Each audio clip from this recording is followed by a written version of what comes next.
जय हिंद दोस्तों, excellent point की क्लास में मैं आपका फिर से एक बार स्वागत करता हूं। जैसे कि आपने थंबनेल देख लिया होगा, सुभाष चंद्र बोस।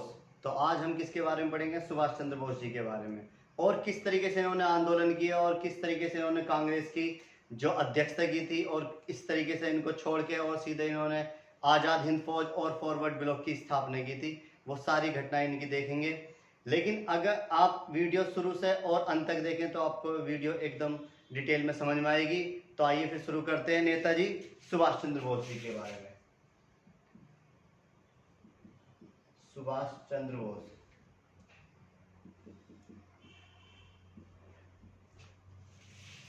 सुभाष चंद्र बोस जी ऐसे नहीं गरीब परिवार से थे, ये उस समय के बहुत अमीर घराने से थे। और इनके पिताजी जो थे कलकत्ता में एडवोकेट वकील थे, और पैसे की कोई कमी नहीं थी, इनके पास पैसा बहुत था।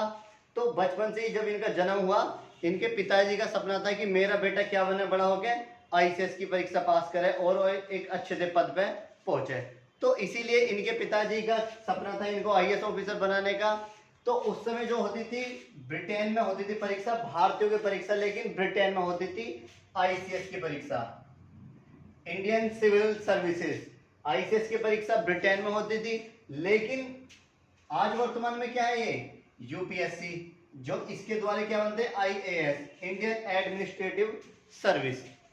तो उस समय की जो आईएएस परीक्षा होती थी ये उस समय बहुत ही टफ परीक्षा होती थी आईसीएस की, और टफ आज भी है यूपीएससी, लेकिन उस समय जो थी ये अंग्रेजी भाषा में होती थी सिर्फ और सिर्फ। ये बहुत ही ज्यादा टफ थी, आसान लोगों की बिल्कुल भी ये काबू में नहीं आती थी। परीक्षा बहुत हार्ड परीक्षा थी।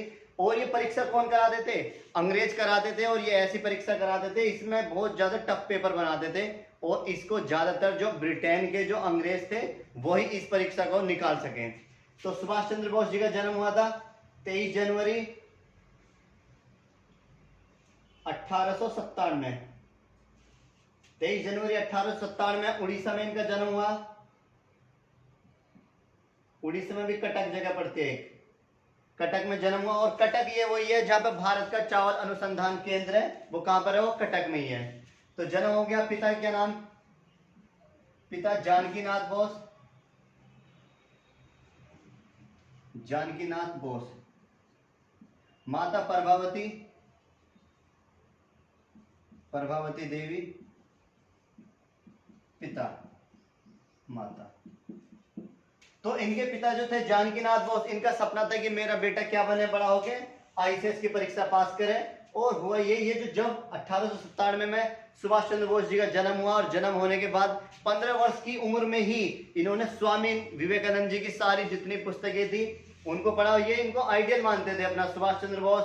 और सुभाष चंद्र बोस जी जो स्वामी विवेकानंद, सीआर दास, मोतीलाल नेहरू, इनको अपना बहुत ज्यादा आइडियल मानते थे। और ये चाहते थे कि मैं बड़ा होके कैसा बनूं, इनकी ही तरह बनो। नेताजी सुभाष चंद्र बोस बोलते थे कि जो स्वामी विवेकानंद, सीआर दास, क्योंकि ऐसा होता है अगर हमारे कोई गुरु होते हैं या कोई बड़ा आइडियल होता है तो हम कुछ ना कुछ सोचते हैं कि हम भी उसकी तरह बने। तो इनके अंदर पहले से ही बात थी कि मैं कैसा बनूं, स्वामी विवेकानंद की तरह, और जो सीआर दास है, क्योंकि इन्होंने सीआर दास को क्या बनाया था? अपना गुरु बनाया था। तो हुआ यही 15 साल की एज में ही, 15 वर्ष की उम्र में ही इन्होंने क्या स्वामी विवेकानंद जी की पुस्तक पढ़ी, सीआर दास की जितनी भी राइटरों की पुस्तक थी ये सारी पुस्तकें पढ़ डाली। और जो आपको पता है 1893 में जो स्वामी विवेकानंद ने पूरे यूरोप में क्या उनका डंका बजा था, क्योंकि 1893 में उन्होंने क्या बनाया था, किया था, विश्व धर्म सम्मेलन किया था। और उसमें एकजुट क्या, लोगों को एकजुट किया, और वहां पे लगभग बहुत समय तक इनका यहाँ पे डंका बजता रहा यूरोप में ही। तो उस समय क्या हुआ, यहाँ पर 15 वर्ष की उम्र में सुभाष चंद्र बोस जी ने सारी पुस्तकें पढ़ ली और अपना गुरु मानते थे सीआर दास को, चित्तरंजन दास, इनको गुरु मानते थे। तो 15 वर्ष की उम्र में जब किताब पढ़ने के बाद में अब इन्होंने सोचा, तो इनके पिताजी ने इन्हें बीए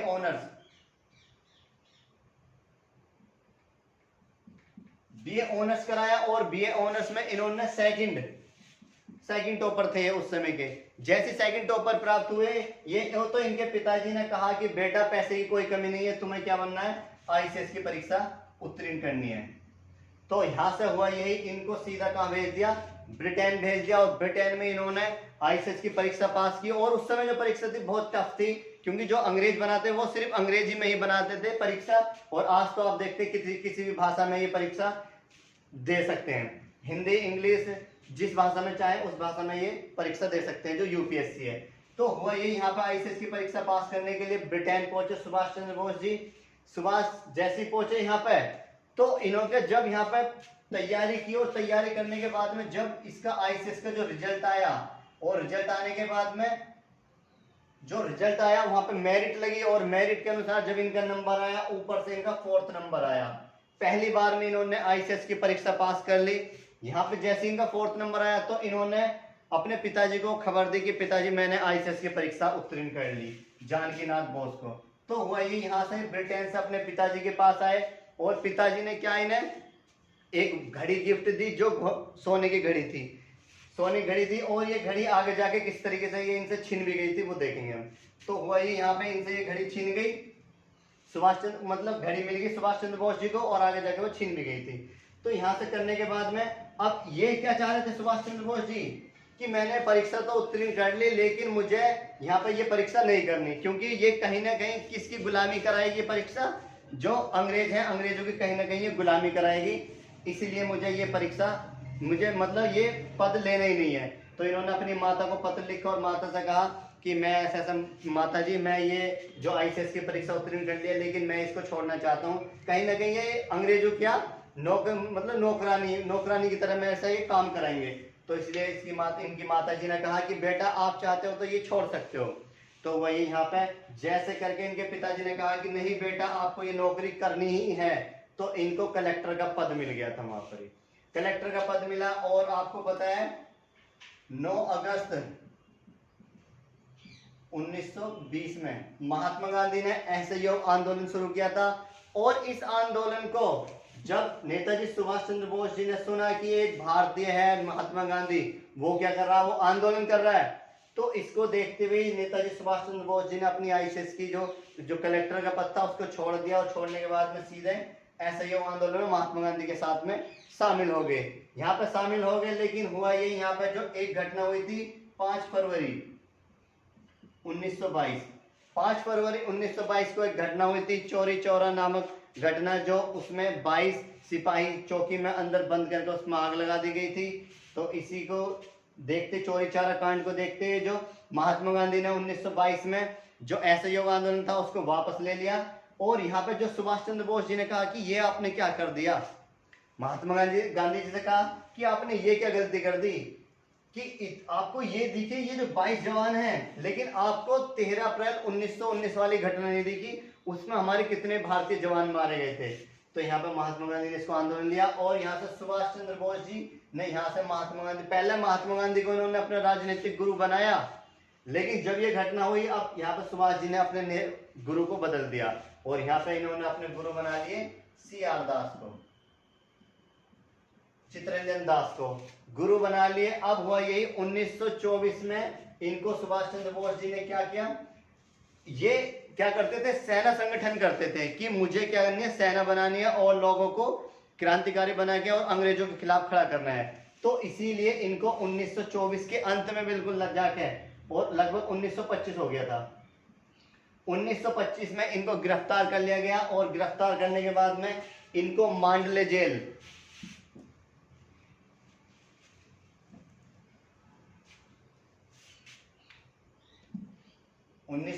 में मांडले जेल में बंद कर दिया गया इनको। और मांडले जेल में क्या, अगर कोई यहाँ पे लंबे समय तक टिक जाए तो वो बीमारी से इतना ग्रसित हो जाएगा कि उसकी मौत निश्चित है।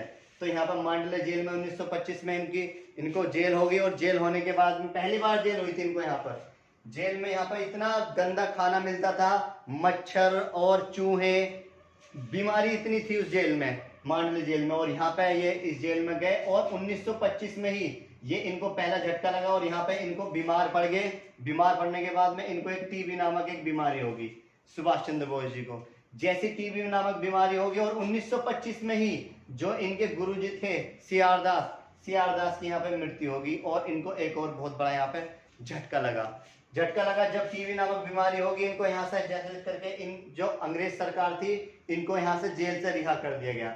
रिहा करने के बाद में अब ये क्या थे, इन्होंने सोचा मुझे सेना तो बनानी ही है, सेना तो बनानी ही है, लेकिन मुझे कुछ भी करके भारत को आजाद भी कराना है। तो उसी समय 1928 में एक कलकत्ता 1928 में कलकत्ता अधिवेशन होने वाला था। और पहले जो कलकत्ता था ना, बंगाल, बिहार और उड़ीसा, ये पूरा एक कलकत्ता ही था। बंगाल, बिहार और उड़ीसा ये पूरा कलकत्ता ही था। और कलकत्ता की जो अध्यक्षता करने वाले थे वो मोतीलाल नेहरू, मोतीलाल नेहरू, मोतीलाल नेहरू इसकी अध्यक्षता करने वाले थे। अब यहाँ पे जो कलकत्ता के कौन थे, सुभाष चंद्र बोस जी। और सुभाष चंद्र बोस जी को सौंप दिया गया काम कि आपको क्या करना है, यहाँ पे कलकत्ता में ही आपको पूरा बंदोबस्त करना है, और ये सारा काम काज जो आपके कंधों पर है यहाँ पर। और यहाँ पे हुआ ये, सुभाष चंद्र बोस जी ने यहाँ पे इतने अच्छे से टेंट वेंट लगा के बढ़िया करके, क्योंकि मैंने आपको कल आपने पढ़ा भी था, जो कांग्रेस अधिवेशन होते थे उसमें हर साल एक अधिवेशन होता था और अलग अलग व्यक्ति क्या करते थे, उसकी अध्यक्षता करते थे। तो ऐसी अध्यक्षता होने वाली थी 1928 में मोतीलाल नेहरू। तो सुभाष चंद्र बोस जी के ऊपर काम सौंप दिया गया कि ये आपको काम करना है और आपको सारी देख रेख में ये करना है यहाँ पे। तो यहाँ पे कलकत्ता में इतना अच्छा व्यवहार करके इन्होंने लोगों को समझाया, और यहाँ पे 150 लोगों की एक फौज बना दी, वर्दी टाइप का पहना के, जो पुलिस वालों की टाइप की होती है, वर्दी पहना दी। और उनको गेट पे इस तरीके से खड़ा कर दिया कि जैसे गेट पर खड़ा किया कि जो भी व्यक्ति आएंगे, जो भी अच्छे अच्छे लोग आएंगे, उनसे क्या आपको बोलना है, जय हिंद, जय हिंद बोलना है। तो यहाँ पे जय हिंद का नारा जो दिया था वो किसने दिया था, सुभाष चंद्र बोस ने ही दिया था 1928 में कलकत्ता अधिवेशन के दौरान। तो यहाँ पर हुआ यही, जब मोतीलाल नेहरू और बहुत भी जितने भी क्रांतिकारी थे, बड़े बड़े लोग थे, जब ये कलकत्ता अधिवेशन में आए, तो यहाँ पे क्या थोड़ी दूर दूर 20-20 कदम पे इन्होंने क्या ये अपनी फौज खड़ी कर दी थी। मतलब कुछ एक सैनिक संगठन बनाया था, कोर बनाया था। ये कांग्रेस के अधिवेशन में से निकाल के इन्होंने कोर नामक एक वो बनाया गठन, जैसा होता है ना एनसीसी, नेशनल कैडेट कोर, इस तरीके से इन्होंने कोर एक संगठन बनाया। और इसमें 150 लोग थे जो क्या एक यूनिफॉर्म पहना के खड़े कर दिए और थोड़े थोड़े फासले पर खड़े कर दिए कि जैसे लोग आएंगे आपको उनको क्या करना है, एकदम जोश के साथ जय हिंद का नारा देना, जय हिंद, जय हिंद साहब, जय हिंद साहब। तो इस तरीके से जब यहाँ पर आए तो जितने भी व्यक्ति आए, तो जो ये लोग थे यहाँ पर कोर में, उन्होंने क्या जय हिंद साहब। तो जो भी ये मोतीलाल नेहरू, महात्मा गांधी और जो भी अन्य व्यक्ति थे वो कह रहे थे ये बहुत अच्छी बात है, हमने अभी इस व्यक्ति को देखा इतने अच्छे से जोश से इसने जय हिंद बोला। और फिर दूसरा व्यक्ति मिला, उसने भी इस तरीके से उसी जोश से जय हिंद बोला। तो यहाँ पे वो ये बहुत अच्छा लगा मोतीलाल नेहरू को देख के। तो उसी समय यहाँ पर महात्मा गांधी भी थे, महात्मा गांधी भी थे। तो महात्मा गांधी ने कहा इनसे, सुभाष चंद्र बोस जी से, कि आपको क्या जरूरत थी ये बंदरों की फौज बनाने की।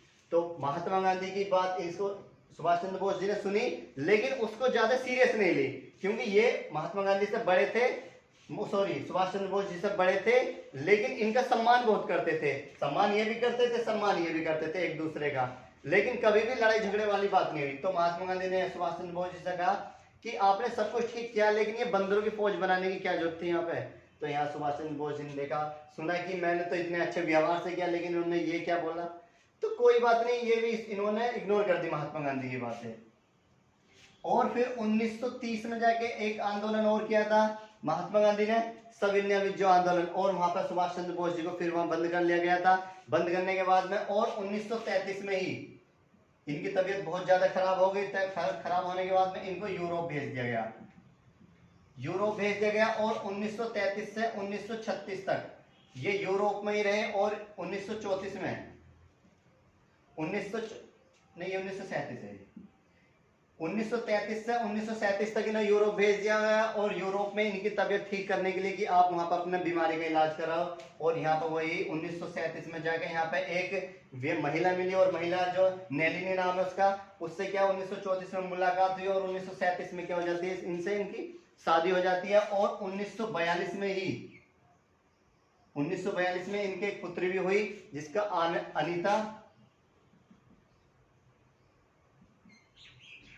अनीता नाथ बोस, सॉरी,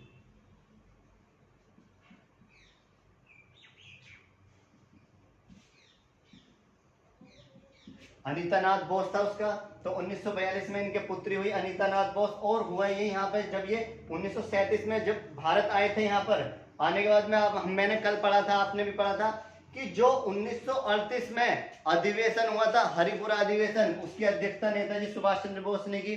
अगर आपने वो पीछे की वीडियो नहीं देखी हो तो उसको देख लें ताकि आपको पूरी समझ में आ जाएगा। तो किस तरीके से यहाँ पे अध्यक्षता की सुभाष चंद्र बोस जी ने। और फिर 1939 में इन्होंने एक और अध्यक्षता की थी, जो त्रिपुरी अधिवेशन की अध्यक्षता की थी। और वहां पे क्या हुआ था, वहां पे चुनाव हुए और वहां पे जो उस समय जो थे अध्यक्षता करने वाले थे नेताजी सुभाष चंद्र बोस, लेकिन उसी समय महात्मा गांधी और जवाहरलाल नेहरू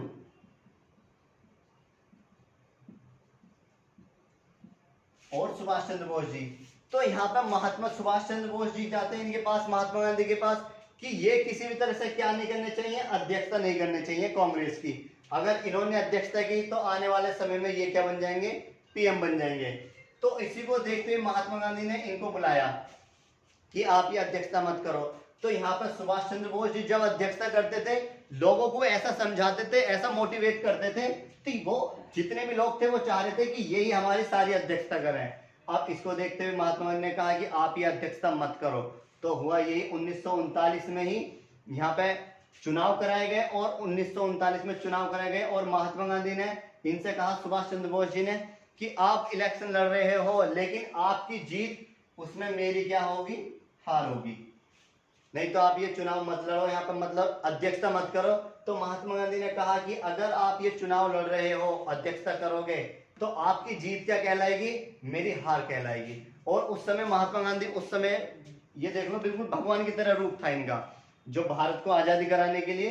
तो इन्होंने कहा, सुभाष चंद्र बोस जी फिर भी यहाँ पे चुनाव लड़े और चुनाव लड़ने के बाद में लगभग 203 वोटों से ये जीत गए थे सुभाष चंद्र बोस जी। तो महात्मा गांधी ने उस समय यहाँ पे एक व्यक्ति खड़ा गया था, पट्टाभी सीतारमैया, और उसका वहां पे महात्मा गांधी का चेहरा था लेकिन खड़ा पट्टाभी सीतारमैया को किया था वहां पे। और वो पट्टाभी सीतारमैया हार गए थे, लेकिन किसके कारण खड़ा किया था, जवाहरलाल नेहरू के।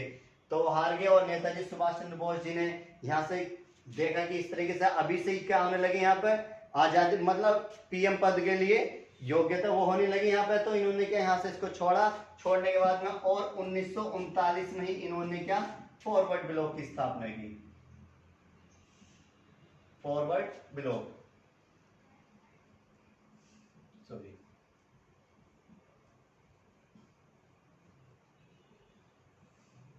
फॉरवर्ड ब्लॉक की स्थापना की। अब इसमें क्या इन्होंने फॉरवर्ड ब्लॉक की स्थापना की, इसमें क्या था, ये सैनिक संगठन बनाते थे। और हुआ ये 1939 में की थी ये। जब यहाँ पर त्रिपुरी अधिवेशन को छोड़ के ये आगे थे, तो वहां पर अध्यक्षता जो की थी वो डॉक्टर राजेंद्र प्रसाद ने कांग्रेस की अध्यक्षता की थी। जब ये इसको छोड़ के आ गए यहाँ पर, अब इन्हों क्या हुआ, यहाँ पर 1940 में ही नेताजी सुभाष चंद्र बोस जी को यहाँ पे फिर से जेल में बंद कर दिया गया। 1940 में जेल में बंद कर दिया गया, लगभग 39 का लास्ट था, दिसंबर नवंबर के आसपास। तो यहाँ पर हुआ यही 1939 के समय में ही, जब ये अध्यक्षता करने वाले थे हरिपुरा की, त्रिपुरा की, तो यहाँ पर जो थे महात्मा गांधी, जवाहरलाल नेहरू और नेताजी सुभाष चंद्र बोस, सुभाष चंद्र बोस नाम था उस समय था इनका, सुभाष चंद्र बोस। तो यहाँ पे महात्मा, ये 1939 की बात है, और 1939 से 1945 तक जो समय चला था, ये द्वितीय विश्व युद्ध का समय था, सेकेंड वर्ल्ड वॉर, द्वितीय विश्व युद्ध। और उस समय जो सबसे अग्रणी राज्य था, देश था, वो जर्मनी सबसे आगे चल रहा था। जर्मनी सबको, जितने भी देश थे उनको पिछाड़ता जा रहा था। तो जर्मनी उस समय क्या था, ब्रिटेन पर बहुत ज्यादा दबाव बना रखा था उसने। तो उसी समय यहाँ पे द्वितीय विश्व युद्ध के समय जो महात्मा गांधी थे, महात्मा गांधी कहते हैं सुभाष चंद्र बोस जी से कि अभी हमें क्या, जो दुश्मन है हमारा ब्रिटेन, ब्रिटेन ने तो भारत पर कब्जा कर रखा था, गुलाम बना रखा था ब्रिटेन ने। तो यहाँ महात्मा गांधी ने कहा कि नहीं, अभी ये सही बात नहीं है, हमें अपने दुश्मन का क्या, साथ देना चाहिए। मतलब हमें इस तरीके से दुश्मन पे मतलब आक्रमण नहीं करना चाहिए, मतलब उनका साथ देना चाहिए, दुश्मन का साथ देना चाहिए। यहाँ पर किसने कहा? महात्मा गांधी ने। लेकिन सुभाष चंद्र बोस जी क्या कहते हैं कि नहीं, हमें इससे अच्छा मौका नहीं मिलेगा, ये बहुत अच्छा टाइम है, हमें दुश्मन पे क्या एकदम वार करना चाहिए, ये सही समय है और बिल्कुल सही निर्णय है, दुश्मन पर तुरंत ही वार करना चाहिए। मतलब उसकी मजबूरी में, उसकी कमजोरी में इन्होंने कहा कि हम, जब हमारा दुश्मन ब्रिटेन है, उसकी कमजोरी में हम उस पर क्या नहीं करें, आक्रमण ना करें। तो यहाँ पर सुभाष चंद्र बोस नहीं, ये एकदम सही निर्णय है, सही समय, हमें क्या करना चाहिए, ब्रिटेन पर तुरंत ही आक्रमण करना चाहिए और तभी हमारा भारत आजाद हो सकेगा। लेकिन जवाहरलाल नेहरू क्या कहते हैं? इनका अलग ही सिद्धांत था। ये कहते हैं कि नहीं, ना तो अभी हमें दुश्मन का साथ देना चाहिए और ना ही अभी हमें दुश्मन पर वार करना चाहिए, हमें क्या तटस्थ बैठा रहना चाहिए, मतलब हाथ पे हाथ रख के बैठा रहना चाहिए, मतलब चुपचाप हाथ पे हाथ रख के बैठा रहना चाहिए जब तक ये विश्व युद्ध समाप्त नहीं हो जाता। और उसके बाद में जो करेंगे, हम क्या करेंगे, देखेंगे क्या बात हुई और उसके बाद में क्या करेंगे, ब्रिटेन पे आक्रमण करेंगे। तो तीनों के अलग अलग सिद्धांत है यहाँ पर। लेकिन ये सुभाष चंद्र बोस जी कहते हैं कि इस तरीके ये दोनों तो बिल्कुल बेकार है, अगर इसी तरीके से भारत को आजाद कराना था तो पहले क्यों नहीं कराया इन्होंने। तो हुआ ये, यहाँ पर सुभाष चंद्र बोस जी 1939 में इसको छोड़ के इन्होंने फॉरवर्ड ब्लॉक की स्थापना की 39 में ही, और 39 के बाद ही, जो 39 के लास्ट में लगभग 40 ही हो गया था, और इनको सुभाष चंद्र बोस जी को क्या, जेल में बंद कर दिया गया। जेल में बंद कर दिया गया और वहीं पे जेल में क्या हुई, इनकी तबीयत बहुत ज्यादा खराब हो गई। सुभाष चंद्र बोस जी की तबीयत इतनी ज्यादा खराब हो गई, अब यहाँ पे जो इन्होंने वहीं पे भूख हड़ताल शुरू कर दी गई, 14 दिन की भूख हड़ताल।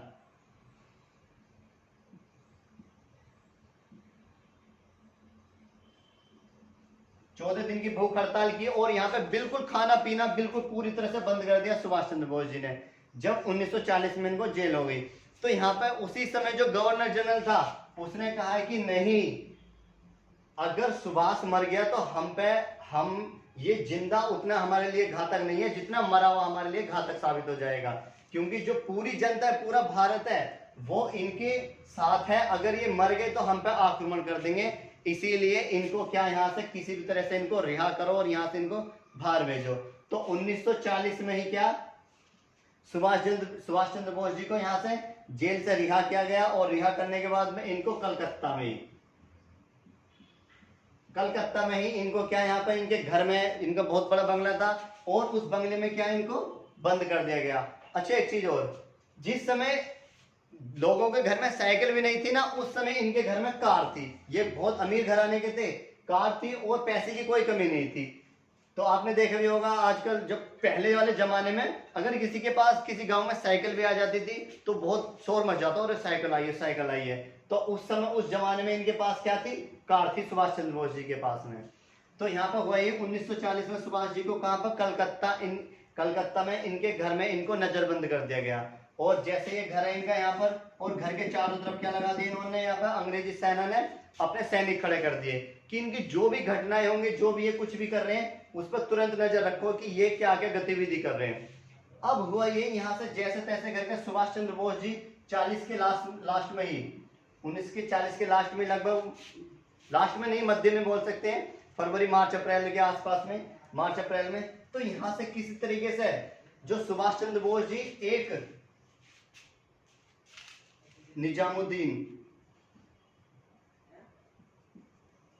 निजामुद्दीन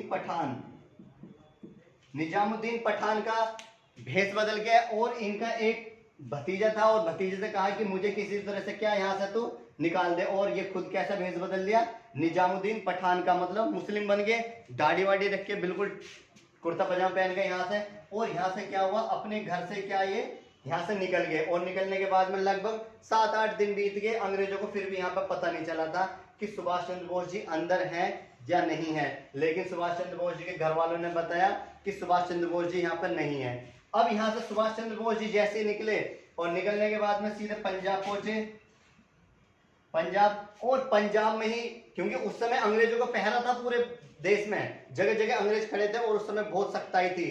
तो यहाँ पे अंग्रेज जो पंजाब में सुभाष चंद्र बोस जी पहुंचे, पैदल पहुंचने के बाद में यहाँ पे इनको एक व्यक्ति और मिला, भगत राम तलवार मिला। और भगत राम तलवार ने क्या किया, यहाँ पे भगत राम तलवार से इन्होंने कहा कि भाई अब मुझे क्या यहाँ से किसी तरह से यहाँ से भगाओ, मुझे कहाँ जाना है, सीधा मॉस्को जाना है, मॉस्को जाना है। और मॉस्को में क्या करना है, भारत को आजाद कराने के लिए मुझे बहुत जरूरत पड़ेगी वहां पे। अब हुआ ये यहाँ से ये तुरंत ये निकले, और निकलने के बाद में जो भगत राम तलवार था, भगत राम तलवार ने इनको निकाला, और रास्ते में ही एक और रहीमतुल्ला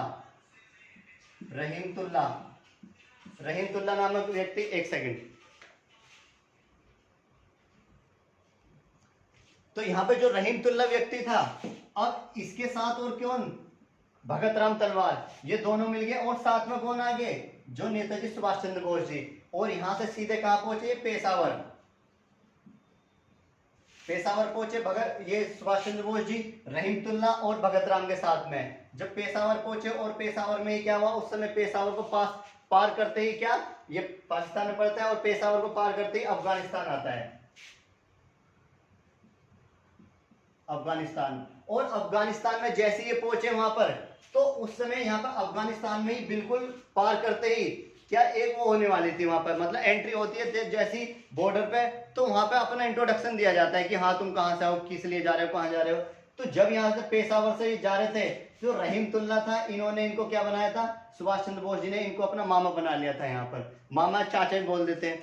तो यहाँ पर हुआ ये रहीमतुल्ला और भगत राम तलवार तीनों मिलकर जैसी पेशावर अफगानिस्तान पहुंचते हैं, तो यहाँ पर सुभाष चंद्र बोस जी को एक नाटक करने के लिए बोला कि आप कैसा एक गूंगे का नाटक करो, गूंगा बन के अगर आप बोलोगे, क्योंकि यहाँ पर जो अफगानिस्तान में उस समय जो भाषा बोली जाती थी, काबुल में, अफगानिस्तान की राजधानी काबुल है,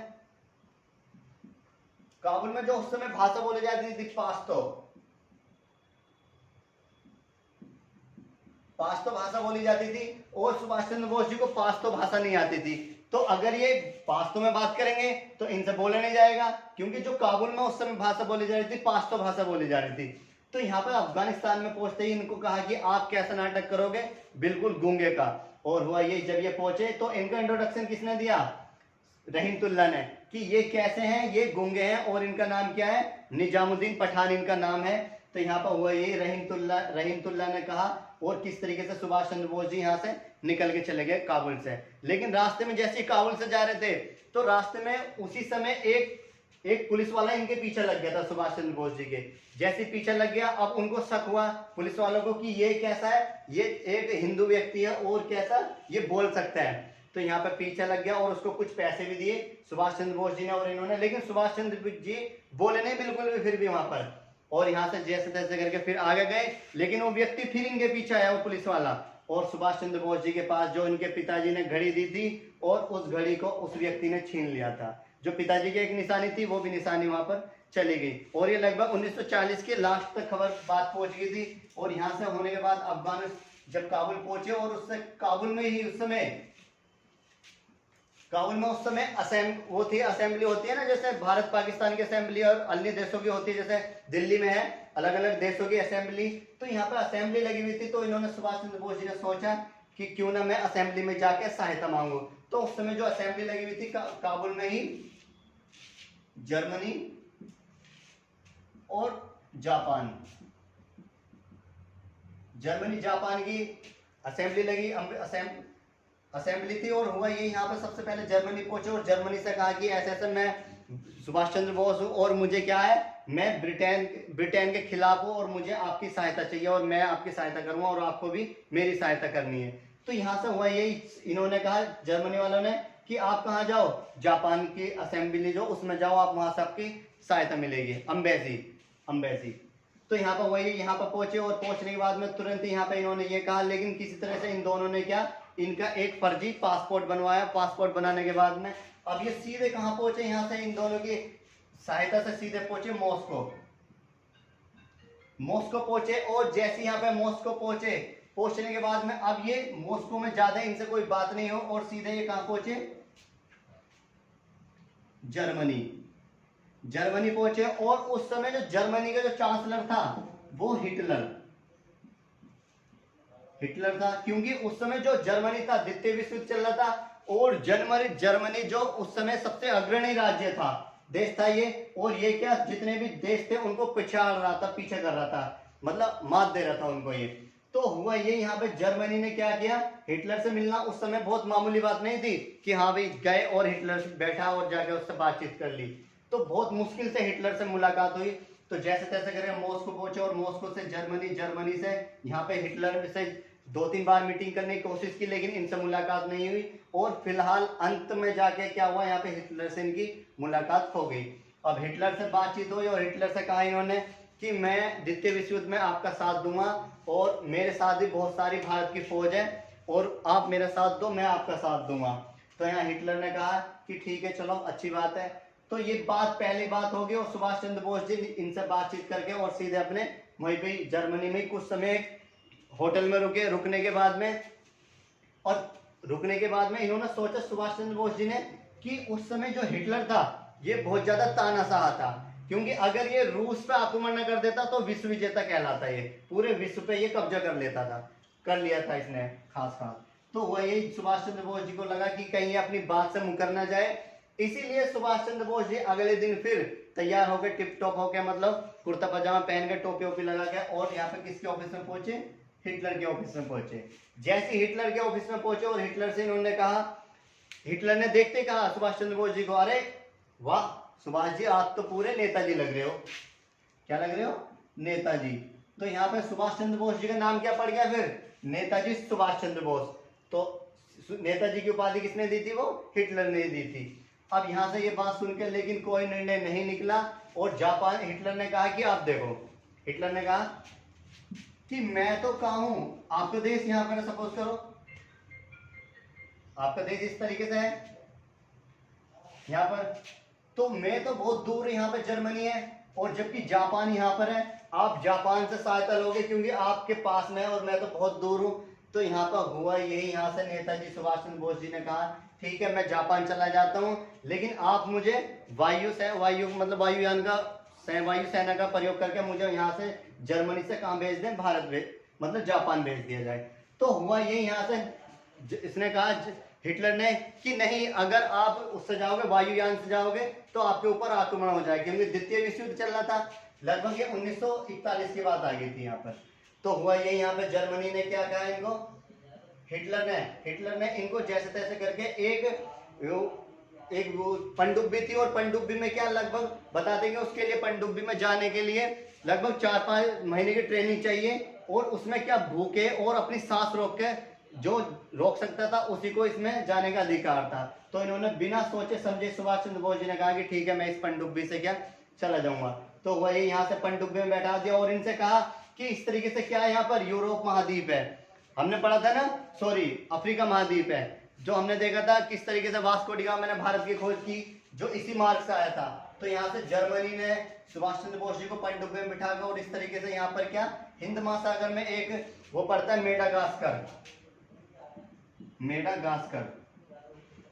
मेडागास्कर को पार किया, और यहाँ से पार करने के बाद में वो सीधा यहाँ पर क्या था, उस समय यहाँ पर सिंगापुर था।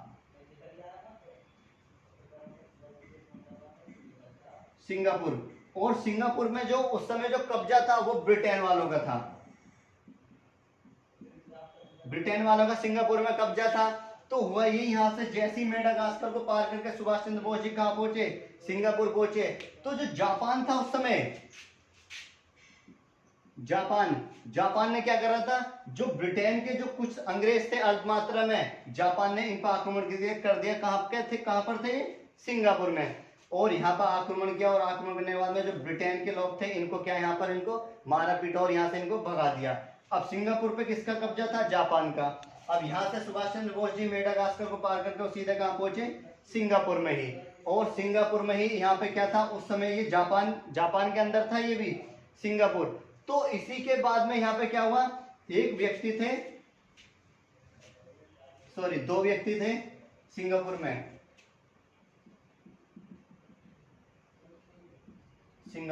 जापानी था ये पहले सिंगापुर। तो वही सिंगापुर में ही यहाँ पे एक तो रास बिहारी बोस,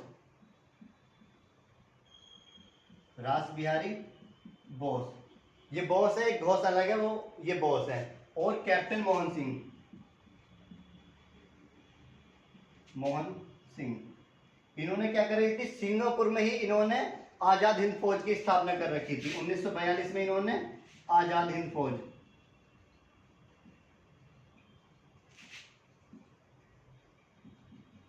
आजाद हिंद फौज। तो आजाद हिंद फौज का गठन कब किया गया था? 1942 में किया गया था। किसने किया था? रास बिहारी बोस ने और कैप्टन मोहन सिंह ने। तो यहाँ पे इन्होंने आजाद हिंद फौज का स्थापना करी थी यहाँ पे। तो बता देता हूं कि एक तो आजाद हिंद फौज की स्थापना एक तो यहाँ पर हुई थी जापान में, और दूसरी जो उससे पहले 1915 में, 1915 में अफगानिस्तान, अफगानिस्तान में एक व्यक्ति थे महेंद्र प्रताप सिंह।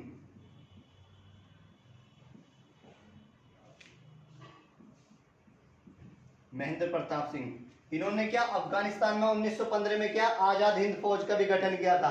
तो आजाद हिंद फौज का जो गठन हुआ था वो दो जगह स्थानों पर हुआ था। एक अफगानिस्तान में जो किसने किया था? महेंद्र प्रताप सिंह ने, और दूसरा कहां पर हुआ था? जापान में, जो रास बिहारी बोस और कैप्टन मोहन सिंह थे। इसमें क्या था आजाद हिंद फौज में कि भारतीय लोग ऐसे थे कि भारतीय लोग भारत के अलग अन्य देशों में भी क्या भारत के लिए काम कर रहे थे। तो उसी समय अफगानिस्तान में भी काम चल रहा था और जापान में भी ये काम चल रहा था। तो जब यहाँ पर आए और आने के बाद में सुभाष चंद्र बोस जी यहाँ पर आए, आने के बाद में इन्होंने देखा कि इस तरीके से आजाद हिंद फौज चल रही है, और इसमें जो सेना थी उस समय लगभग 1,40,000 के आसपास इसमें आजाद हिंद फौज की सेना में लोग भर्ती थे। तो वह यही 1923 में 1942 में ये गठन हुआ, और 1943 में जाके यहाँ पर जो रास बिहारी बोस थे ये बहुत बुजुर्ग थे, और वही यहाँ पे इनकी मृत्यु हुई, और मृत्यु होने के बाद में जो आजाद हिंद फौज थी वो किसके हाथ में दे दी गई? फिर वो सुभाष चंद्र बोस जी के बारे में।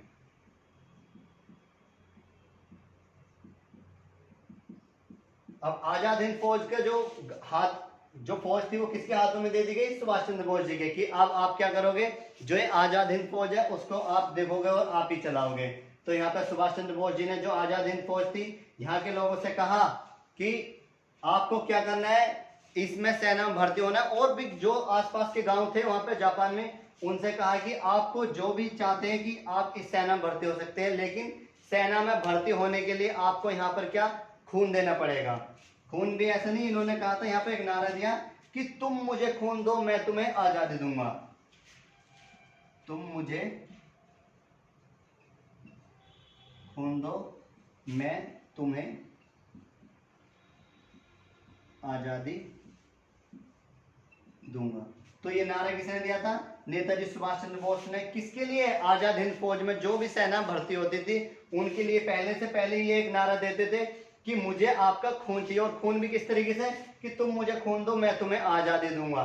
तो यहाँ पे इस तरीके से ये चले यहाँ से। और ये जो आजाद हिंद फौज थी इसमें ये एक चीज और बोलते थे, ये गाना गाते थे, कदम कदम बढ़ाए जा खुशी के गीत गाए जा। तो ये जो आपने देखा भी होगा जो प्रे की जाती है उसमें ये गाना गाया जाता है। तो ये गाना भी किसने दिया था? आजाद हिंद फौज में सुभाष चंद्र बोस ने। जो सेना थी ये इस गाने को गाती थी और ये आंदोलन वगैरह करते थे। तो यहां से हुआ ये नेताजी सुभाष चंद्र बोस जी अब जापान में जो आजाद हिंद फौज थी अब यहाँ पर बहुत ज्यादा शक्तिशाली हो गया। अब इन्होंने सोचा कि हमें क्या ब्रिटेन जाना चाहिए, और ब्रिटेन में जाके भारत में जाना चाहिए और भारत को आजाद कराना चाहिए। तो हुआ ये सुभाष चंद्र बोस जी उससे पहले ही ये जापान में ही मिलते हैं। जापान का जो प्रधानमंत्री था सुजुकी से मिलते हैं और इससे कहते हैं कि देखो जी द्वितीय विश्व युद्ध चल रहा है, द्वितीय विश्व युद्ध में हम आपका साथ देंगे, आपको क्या करना पड़ेगा, हमारा भी साथ देना पड़ेगा। जो ब्रिटेन ने हम पर आक्रमण किया, कौन सा, वायुसेना का प्रयोग किया, तो हमें आपकी सहायता चाहिए। अगर उन्होंने थल जमीन पे युद्ध लड़े तो हमें आपकी कोई सहायता नहीं चाहिए। तो वही इन्होंने कहा ठीक है मैं बिल्कुल तैयार हूं। अब ये बात सुजुकी से बात होने के बाद में सीधे कहां से आ जाते हैं और अपनी सारी सेना लेके कहां पर आ जाते हैं, भारत। और भारत में सीधे पहुंचते हैं बर्मा म्यांमार पहुंचते हैं। अब तो म्यांमार नाम है उसका, पहले बर्मा था। जैसे यहाँ पहुंचते हैं और पहुंचने के बाद में यहाँ पर हुआ ये, यहाँ पर जितने भी अंग्रेज थे यहाँ पर इनको मारते हैं। उस समय एक व्यक्ति और था, कर्नल जाउदीन।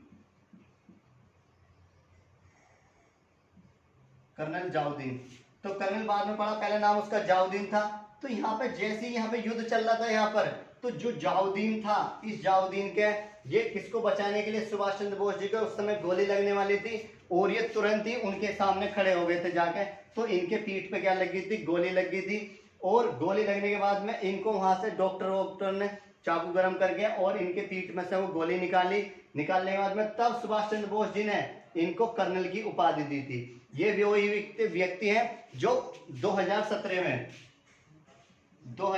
में आजमगढ़ में अभी इनकी मृत्यु हुई है। लगभग ये 117 साल के व्यक्ति थे, क्योंकि इनका जन्म कब हुआ था, 1 जनवरी 1900 में इनका जन्म हुआ। तो ये सारी घटना बताते हैं जियाउद्दीन कि इस तरीके से ये सुभाष चंद्र बोस जी के साथ मैंने कार्य किया और मैं इस तरीके से उनको बचाया। और मेरी यहाँ पे अब फिर 1917 में क्या हो जाती है, सॉरी 2017 में इनकी मृत्यु हो जाती है। लगभग 117 साल के ये व्यक्ति थे यहाँ पर। तो म्यांमार में इन्होंने आक्रमण किया और यहाँ पर आक्रमण करने के बाद में अब इन्होंने सोचा हमें और आगे चलना चाहिए, तो ये सीधे पहुंचे अंडमान निकोबार, क्योंकि भारत के इस तरीके से नक्शा है और यहाँ पे क्या भारत के छोटे छोटे द्वीप है, ये छोटे छोटे द्वीप है और सीधे ये म्यांमार से इधर पड़ता है और म्यांमार से सीधे कहाँ पर आए, अंडमान निकोबार द्वीप। और अंडमान निकोबार द्वीप ये वही है जहाँ पे काले पानी की सजा सुनाई जाती है। तो यहाँ पे क्या किया सुभाष चंद्र बोस जी ने, जितनी भी सेना थी आजाद हिंद फौज की, उन्होंने यहाँ पर आक्रमण कर दिया और जितने भी अंग्रेज थे यहाँ पे इनको मार भगाया। भारत का पहला स्थान है ये जहाँ पे 1947 से पहले ही आजाद हो गया था अंडमान निकोबार। भारत तो वैसे आजाद हुआ 1947 में, लेकिन ये 23 अक्टूबर 1943 में ये आजाद हो गया था अंडमान निकोबार। और सुभाष चंद्र बोस जी ने इसका जो नाम रखा गया था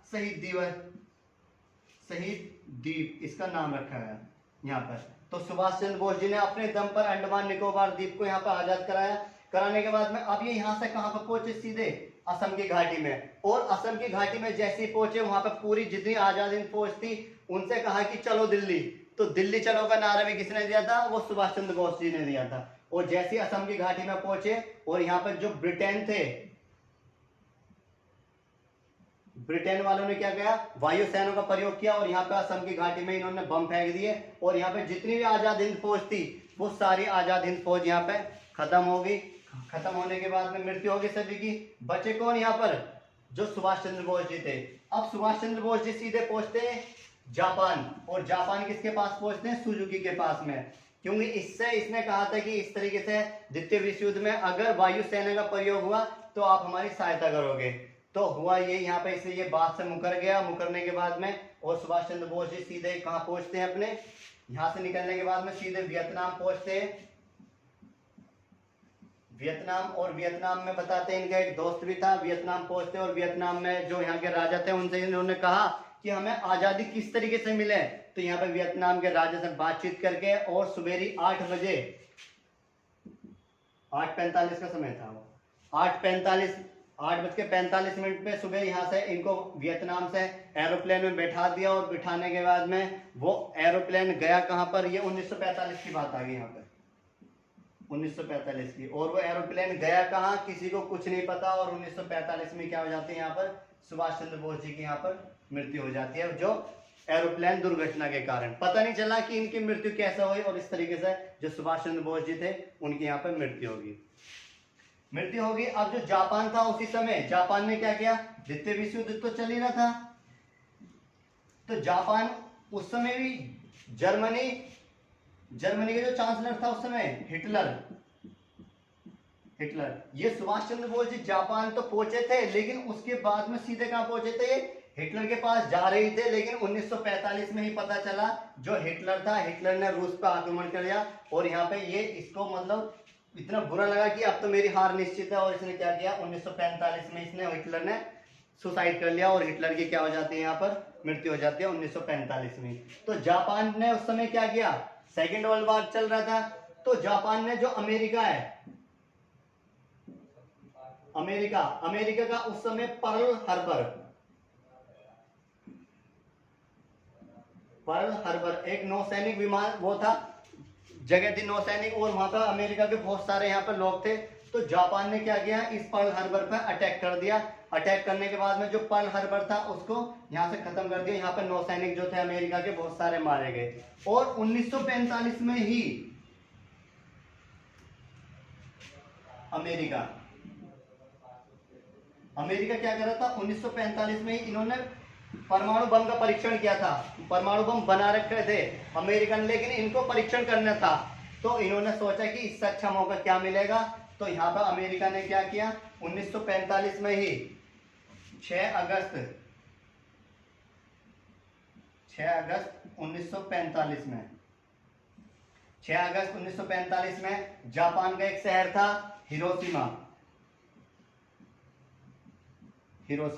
हिरोशिमा पर क्या कर देता है अमेरिका 6 अगस्त 1945 को जापान का हिरोशिमा शहर था और इस पे बम गिरा देता है परमाणु बम। और यहाँ पे जो हिरोशिमा था ये पूरी तरह से तहस नहस हो गया। यहाँ से जैसे तहस नहस हुआ और इस बम का भी नाम पूछ लेता है कौन सा परमाणु बम था, लिटिल मैन। तो यहाँ पे बम गिराया गया और यहाँ पे जो हिरोशिमा था ये पूरी तरह से तहस नहस हो गया था। अब जो जापान का जो प्रधानमंत्री था उस समय सुजुकी, तो यहाँ की जनता उससे बोल रही थी कि आपने गलत किया, जो पर्ल हार्बर था उस पर अटैक किया, आप क्या करो समझौता कर लो अमेरिका से, अभी कुछ नहीं बिगड़ा। लेकिन सुजुकी ने कहा कि नहीं, अब तो हम क्या लेंगे, इसका बदल लेंगे। अब इसी को देखते हुए सोच ही रहा था जापान, तो इसी सोच रहा था और 2 दिन बाद ही 9 अगस्त 1945 में ही दूसरा बम गिरा दिया गया अमेरिका ने जापान के नागासाकी शहर पर। नागासाकी पर दूसरा बम गिराया गया और जिसका नाम था फैटमैन। और यहाँ पर जो जापान के दोनों शहर थे नागासाकी और हिरोशिमा, ये पूरी तरह से ध्वस्त हो गए। और आज भी यहाँ पर जो बच्चे होते हैं वो कैसे होते हैं, अपंग होते हैं, लंगड़े लूले अपंग बहरे वगैरह, वो आज भी यहाँ पर देखने को मिलता है। किसके कारण, जो परमाणु बम गिराए गए थे, जो अमेरिका ने जापान पे गिराए गए थे, हिरोशिमा और नागासाकी पर। तो ये क्या था, नेताजी सुभाष चंद्र बोस जी के बारे में था। तो नेताजी सुभाष चंद्र बोस जी के बारे में जितना भी पढ़ा है मैंने आज तक पढ़ा है, तो एनसीईआरटी हो जाती है कक्षा 6 से लेकर 12वीं तक की, और इससे अलग भी हटके है तो नेताजी सुभाष चंद्र बोस जी के बारे में बहुत थोड़ा लिखा हुआ कहीं कहीं। तो अगर आपको वीडियो अच्छी लगी हो तो लाइक करें, शेयर करें और सब्सक्राइब करें। तो धन्यवाद आज के लिए, कल फिर मिलते हैं क्लास के लिए। Thank you.